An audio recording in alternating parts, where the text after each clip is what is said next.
قربانی کے مسائل سے متعلق آج ارادہ ہوا کہ ان مسائل سے متعلق ایک کلپ ریکارڈ یعنی ایک کلپ ریکارڈ کروا دیا جائے اور لوگوں کو قربانی کے بیسک مسائل بتائے جائیں۔ لوگ بہت زیادہ جو سوالات پوچھتے ہیں، تو اس پہ میں نے کچھ اشارے لکھ لیے اپنے سامنے، تاکہ جو سوال بہت زیادہ پوچھے جاتے ہیں میں ان کے بارے میں ریکارڈ کروا دوں۔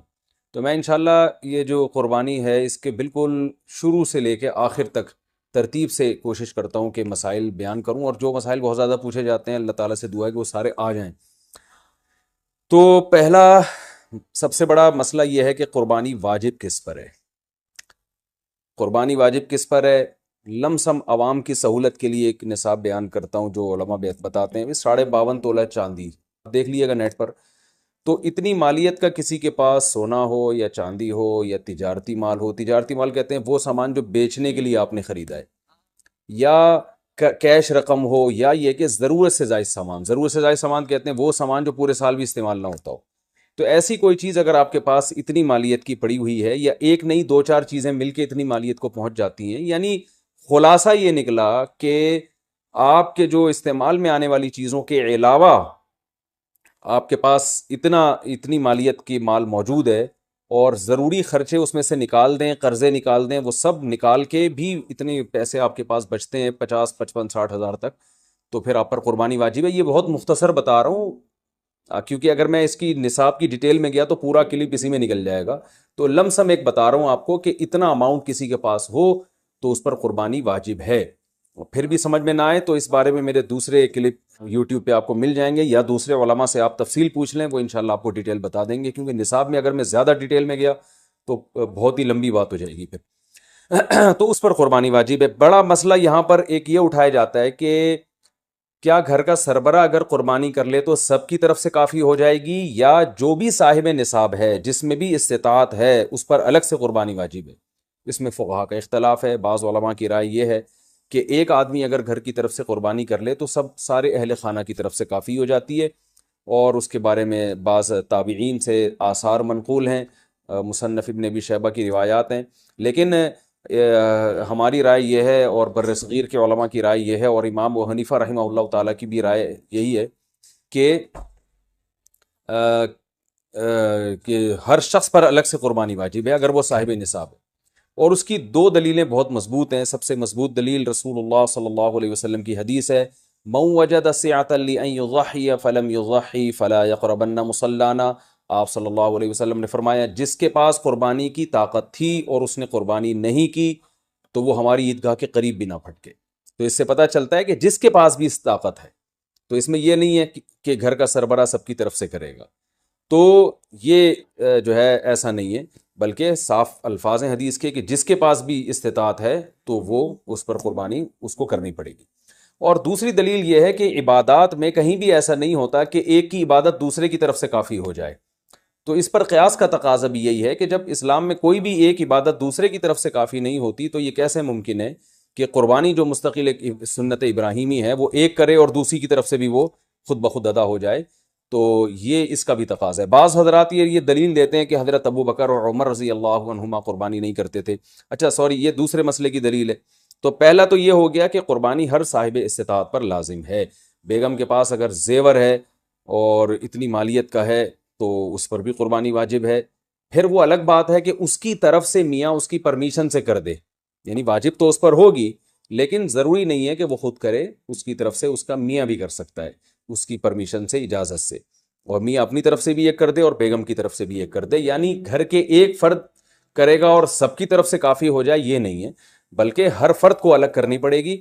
وہ الگ بات ہے کہ اپنے پیسے سے کرنا ضروری نہیں ہے، وہ فرد خود کرے یا کسی سے کروا دے۔ پھر جب کسی سے قربانی کروائے گا تو اس کو پیسے دے، یا جو قربانی اس کی طرف سے کر رہا ہے وہ خود اپنے پیسے استعمال کر لے تو بھی ٹھیک ہے۔ یعنی یہ بھی ٹھیک ہے کہ آپ کے جو ابا ہیں، آپ کے جو والد صاحب ہیں وہ قربانی کر رہے ہیں اور سب بالغ بچوں کی طرف سے کر رہے ہیں، پیسے کسی سے نہیں لے رہے، تو بھی ٹھیک ہے، کوئی حرج نہیں ہے۔ یا شوہر بیوی کی طرف سے کر رہا ہے اور پیسے نہیں لے رہا اس سے، تو بہت اچھی بات ہے، ایسا نیک شوہر اللہ میاں سب کو دلائے۔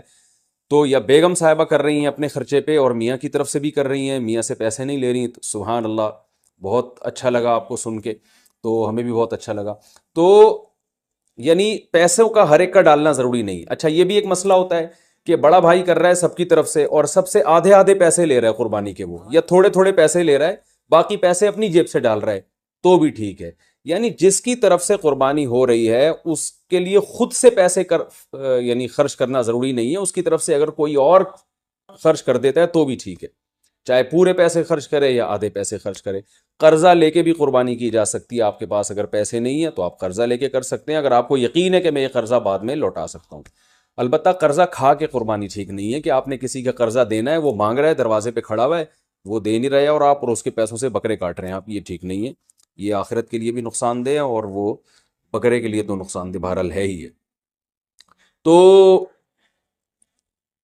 ایک مسئلہ تو یہ ہو گیا۔ دوسرا مسئلہ یہ ہے کہ قربانی کیا واجب ہے یا سنت ہے؟ تو اس بارے میں بھی دونوں رائے ملتی ہیں علماء کی۔ جو علماء کہتے ہیں سنت ہے وہ بھی عام سنت نہیں مانتے، بلکہ سنت مؤکدہ۔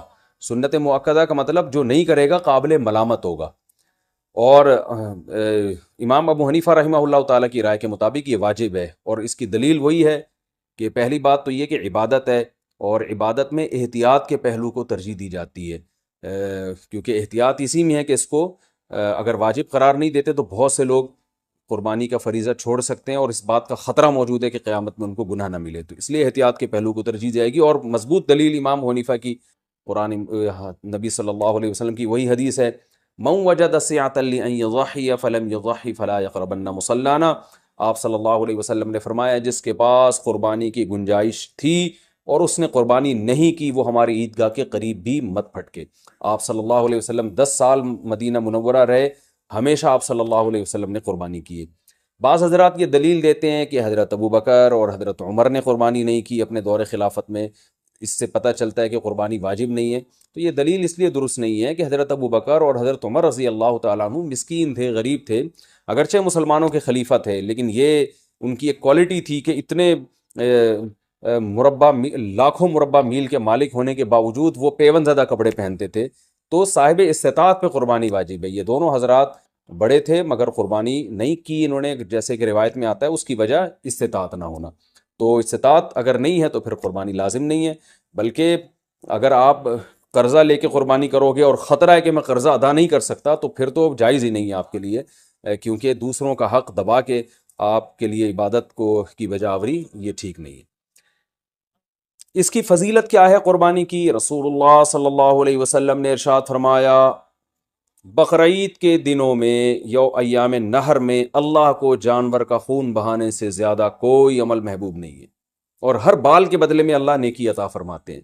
یہ قربانی کی بہت بڑی فضیلت ہے، اور اس کی فضیلت آپ علماء سے بیانات میں سنتے ہیں۔ میں بھی چونکہ بہت مختصر جلدی بات کر رہا ہوں تاکہ میں پورے